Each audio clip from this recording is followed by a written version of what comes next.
Hello and thanks for tuning in. Welcome to the New School of Super, Sunsuper's podcast series and webinars covering investment markets, money matters and making sure you achieve your retirement dreams.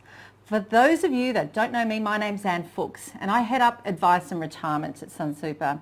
And the team and I love helping our members plan to live their best possible retirement through great quality financial advice. Now with me today is my partner in crime, and he needs no introduction, Brian Parker, our chief economist, who knows everything about investment markets and the economy. Brian, welcome. Great to see you. Good to see you too, Anne. Happy New Year, and Happy New Year to all our listeners. Yes, indeed. Now we've got much to talk about in terms of investment markets. It's been, I guess, a hell of a ride. But before we do that, we have to do the usual disclaimer, don't we? Yes, we do. And I do want to start the new year by saying, why do I always have to read this out? Because it's fair. Before we start, everything we talk about today is just general advice. None of this takes into account your personal circumstances. We strongly recommend that if you want to act on anything you've heard today, that you seek financial advice. You should consider your personal circumstances before you do anything. And also, you can get a copy of our product disclosure statement from our website, or you can call us on 13 11 84. Brian, that was beautiful. Look, I haven't seen you in like forever. It's wonderful to see you on the screen looking sort of bronzed after the Christmas holidays with a brand new haircut. You wouldn't know, here I am in Queensland. I'm not looking overly bronzed, but I am sun smart. Now, if I think about, I was just reflecting on one of my favourite songs in high school, and I'm showing my age here, being a Kylie Minogue fan, Step Back in Time. So if we were to step back in time, this time last year and then, you know, the subsequent months, if we would have known what was going to happen, we wouldn't have believed them. So Brian, can you recap where we were and what has happened if we do that step back in time? Oh, this has been it really has been an extraordinary year, Anne. I mean, I've been in this industry for about 30 years and I cannot recall a more challenging year than the year just passed. But if you and I were talking in, say, the end of March last year, and if I had said to you or said to our members, look, there's a light at the end of the tunnel, don't worry, the returns for 2020 are going to be positive. I don't think anyone would have believed me because I don't think anyone really the extent to which markets rebounded and the speed of that rebound caught a lot of people by surprise. That we've really seen this extraordinary surge in global share markets since the end of March. And it's not to say that the world has been a wonderful place. And a lot of people have commented on the fact that, you know, share market staged this amazing recovery at the same time that this massive global pandemic and the biggest recession in living memory was still to play out. It really was an extraordinary year. We had members calling us, I remember, waiting up to 45 minutes, panicking, particularly older members thinking that their retirement savings were going to vanish overnight. And could you explain to them what were the sort of the key underlying factors as to why there was that big bounce back? Because it probably is worth reminding people about that. Yeah, there's a whole bunch of factors at play here. I think, and in no particular order, firstly, just the speed and the size of the policy response, just how quickly governments and central banks, but particularly governments, how quickly the governments around the world stepped up with massive fiscal support, this huge amount of money thrown at the economy in order to try and get people through the worst of the pandemic, in particular the worst of the lockdowns. And one of the interesting challenges, I think, is that, you know, this is often in presentations to members and to customers has said, this is not your father's or grandfather's recession. It's not even your great-grandfather's recession. Most of the time when you have a recession, it happens by accident because a bunch of pressures or imbalances build up over time and end up causing a recession. This is a recession that happened by design. This is a recession that was deliberately engineered to deal with a health emergency, and that makes it really, really different. But it also means that if governments deliberately, effectively tell people, we need to have a recession and a large number of you are not going to be able to work while we deal with this health emergency, they needed to stump up a lot of financial support. And in most cases, that's exactly what governments did. So the size of the government support, I think, gave markets a good deal of confidence. The second thing is that share markets tend to be more forward-looking than any of us. share markets are looking ahead and looking at a light at the end of the tunnel. And as long as that light is not an oncoming train, you can see share markets recover before the economy does, and we certainly saw that. And I think the third factor at play is probably, if I look at what was driving share markets in particular, for a large part of the year, it wasn't the share market overall that did well. It was actually a relatively narrow collection of stocks, a relatively narrow collection of companies, particularly in the United States. And it's really those big technology companies that really drove a big part of the share market gains during 2020. And why? Because in many cases, those companies were the winners out of this, because we all started doing these calls online, because we all started shopping online. And so a whole range of companies that actually benefited from those trends really got a massive surge during 2020. And I think also the fact that once we started to see infection rates begin to come under control, at least after that first wave of infections, once again, markets were able to look at this and say, you know what, while there's bound to be setbacks along the way, by and large, we kind of think the world has got this, that they could at least see that, look through the kind of setbacks that we saw, for example, in the UK and Europe and closer to home in Victoria, for example. The markets were able to look through that and actually see the recovery coming in 2021. So there's a whole range of factors which underpinned it, and there certainly has been setbacks along the way. It's been a very volatile time, but the good news is, yes, we have had a recovery, and returns for the year have been positive, which has been a great relief to all our members, I'm sure. And I think I agree. I think it's a reminder how you talk about how the markets are kind of one step ahead. And when I think about those days that were really quite dark days in March, and we were doing those webinars to try and get information to people because they were panicking. One thing, and I know I'm biased, declaration, but those members that had financial advice weren't the ones calling, because they knew that they had an investment strategy and they understood to sort of sit tight. And this year, Brian, there's going to, I suspect, if you can talk to us about what you think is going to happen this year, and maybe the importance of advice, sitting tight. We've got a vaccine, we've got a new president. I mean, there's much for us to talk about. So where should we start? Oh, look, there's a whole list of things there to unpack. Firstly, I just want to make sure I reinforce your point about advice, is that overwhelmingly those members that were getting financial advice ended up staying the course and ended up actually better off. They actually enjoyed the recovery in markets that we saw since March last year, and that was really pleasing. The other really pleasing thing was those members in our default option, those members in the life cycle strategy, they were already, especially those members in the life cycle strategy that were approaching retirement, those members were much less likely to panic and to move money out of their sort of growth assets into cash because they were already taking less risk, because our default option already does that for them. So we already take risk gradually off the table for those members as they approach retirement. So one of the pleasing things is that our default life cycle option was very much acting in the best interests of our members, and it meant that those members in that default were much less likely to really make poor investment choices during the worst of the crisis. And I think that's also a really pleasing thing. Now, the year ahead, there's a lot going on. We are about, as we record this, we're recording it literally less than a day before the inauguration of a new president and vice president.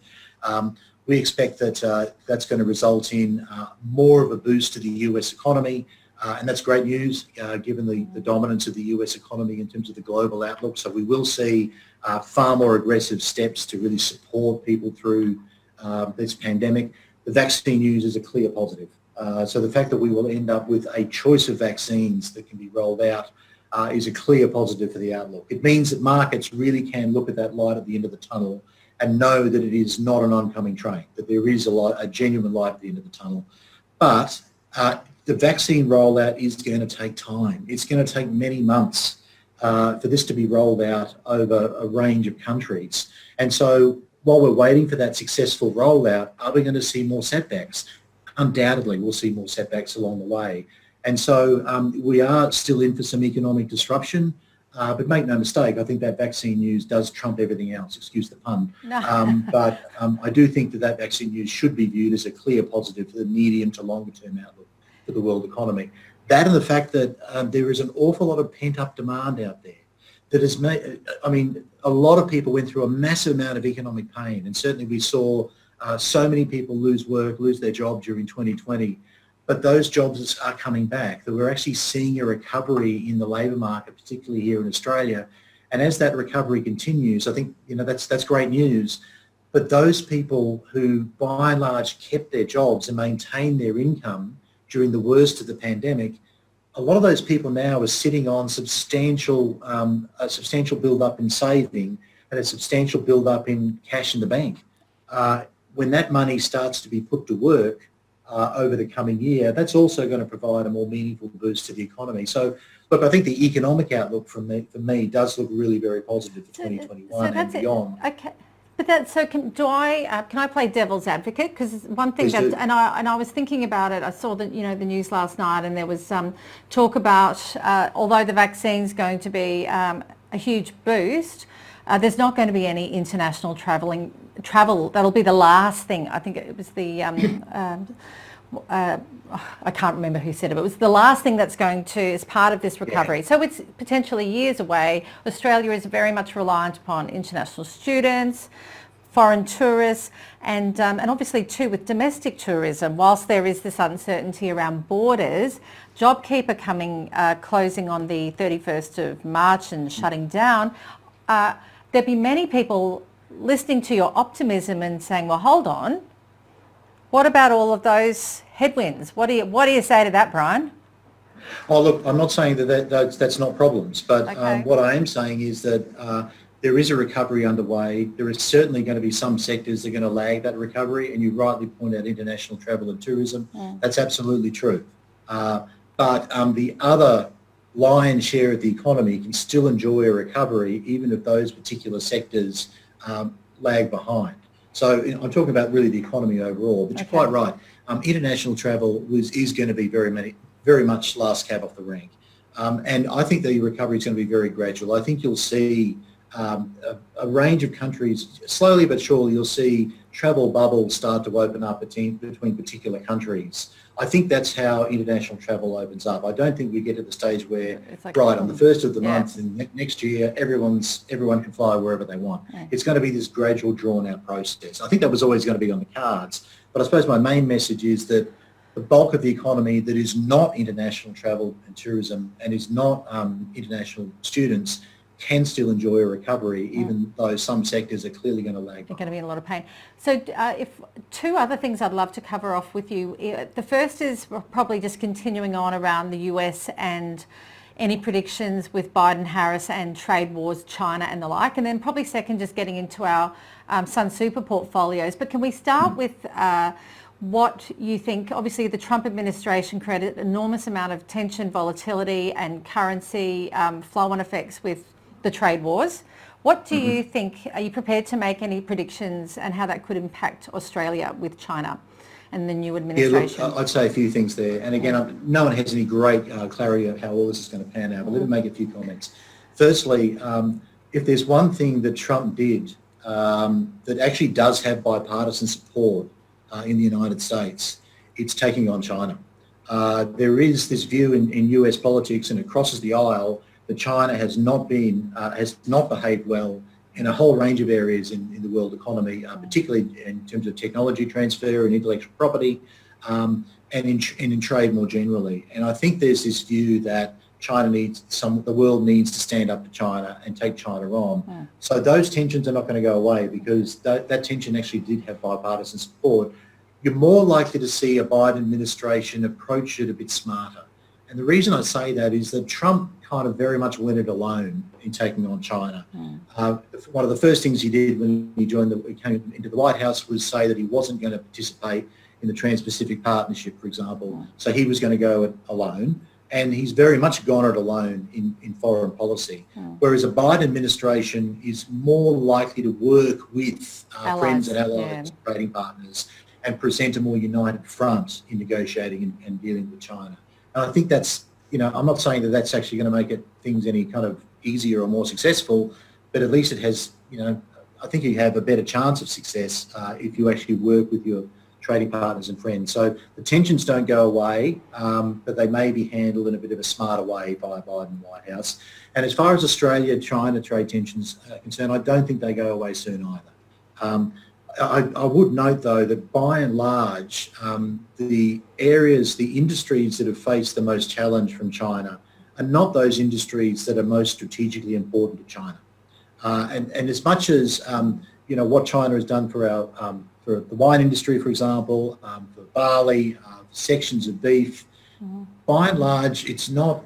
Yes, it's a negative for us, but it's not a killer punch for our economy, and it's not strategically important to China.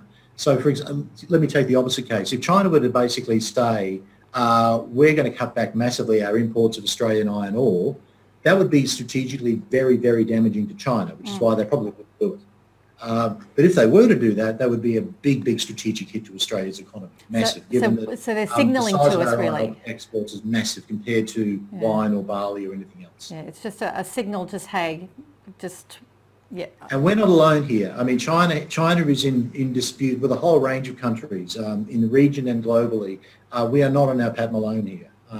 Which and is in comforting. many ways, China is, by taking on Australia, China is sending a signal to other countries in the region and saying, don't take us on because look at what's happening to Australia. So what does all of this mean? And I guess maybe can we start at the listed assets and how each of them have performed over the year, and again, what role do you think the listed versus unlisted assets will play in terms of performance this year? What should members be looking for? I think a few things here. Firstly, because we still maintain substantial allocations to listed assets, so we have certainly shared in the upswing that we've seen in global and Australian shares. So, and that certainly helped, that certainly benefited Sunsuper's performance over the course of the year. So I think the balanced option, for example, did just a little bit better than 3% over the year to December, positive 3%, which is probably a bit above probably a little behind the median fund, but ahead of the median fund or the typical competitor in the back half of the year. So that's pleasing. What's also important to note is that the unlisted assets, while we did actually mark down the value of our unlisted assets when the crisis hit, we needed to do that because we wanted to make sure the value of the unlisted assets that are on our books are a true reflection of their true underlying market value, what we could sell them for if we needed to. And we also needed to make sure that the unit prices we offer to our members were a fair unit price on a daily basis. So we did mark down the value of those unlisted assets. Most notably, assets like airports clearly took a very substantial hit. But other assets in the portfolio have actually fared quite well. To give you an example, we have a significant allocation to investments in data centres. My point earlier about some technology companies being big winners out of this, they need data capacity. So those data centres have done really well. Industrial property, so industrial warehouse space has been in big demand, especially for things like distribution centres for online shopping. So those assets have done really, really well. So we run a very diversified portfolio of unlisted assets. While a lot of those assets did take a hit early in the crisis, some of those assets have been clear winners from this. And more importantly, perhaps, some of the hardest hit assets have started to see a bit of a recovery, and that's pleasing. And we think that they can continue to benefit from the overall recovery in the economy, an eventual recovery in international and travel, and also a continued improvement in domestic travel volumes. So, we think we're pretty well placed here, and both our listed portfolios, but also the unlisted assets we think are particularly well placed to benefit from an ongoing recovery in the world economy. Because there was a lot of noise last year about unlisted assets and liquidity of super funds and so that's certainly proven not to be the case, and certainly as a fund that paid out our fair share of early release, it certainly was not an issue for us, and we were pleased to be able to help our members in a time of need. Absolutely, and the good thing is that the demands for liquidity were very, very intense, and there's no point in sugarcoating this, and certainly initially from some of our members moving a relatively small number of members, to be fair, but moving a sizable amount of money into cash, and then the government's early release scheme from Super. And I think Sunsuper, from memory, Anne, was the second largest payer nationally under that scheme. I think you are right on that. But we were able to meet those demands for liquidity because the amount of liquidity we needed to raise is well within the limits that we've long stress tested for. So in many ways, this was not our first rodeo. So we had a well-established rule book and playbook, if you like, to deal with this. And so we certainly weren't forced into any kind of a fire sale situation with any of our unlisted assets. We were able to maintain our unlisted exposure. We were able to provide liquidity to members when they needed it. And we were also able to capture some opportunities which arose during the worst of the crisis. That's what we get paid to do. So, you know, the systems, our systems and our processes were tested, and I'm pleased to say they passed with flying colours. So any final messages? If our listeners or viewers are hearing you and they want one important takeaway for financial markets for 2021, what should they remember? I would say, firstly, we don't base our investment decisions, and we don't believe anybody should base their investment decisions on our forecasts or anybody's forecasts for what's going to happen in the next 6 to 12 months. Because as much as we have some idea what might happen, we can never tell with certainty what will happen. The second thing I'd say is that make sure that the investment strategy that you're in, make sure that the Sunsuper investment option you have is the right one for you, that it suits your phase of life, your appetite for risk, your financial goals. That's really crucial. That's far more important than worrying about what is going to happen this month or next month or in the next 6 months. And if you need help to make that decision, please, please, please get in contact with us. Call us on 13 1184. Speak to one of our advisors. That we are more than willing to help get you through this. Thank you, Brian. I might finish and reflect that, and remind our members that we have an app that's really easy to use. We have a website, and Brian's spoken about we don't know what's ahead of us, and there could be lots of volatility like we experienced last year, and that there are many ways to get in touch with us, and digital is a great way to get in touch with us. And for those members that have their own financial advisor, you know where they are, give them a call, and they know all about Sunsuper's investment strategy and the like. And certainly we do have financial advisors as well that can help over the phone about your Sunsuper account only. So Brian, it's been a pleasure. One day we'll be together in person again. When we do, we'll have to have a glass of champagne to celebrate it, because it's been over a year now? I think it has. It has, and it's been a very dry old argument. So champagne if I can. It has. So to finish with Kylie Minogue, I should be so lucky when that day comes along. It's been a pleasure, Brian, and look forward to seeing you on the next New School of Super. Thank you to our viewers for watching, and listeners. We'll see you again next time.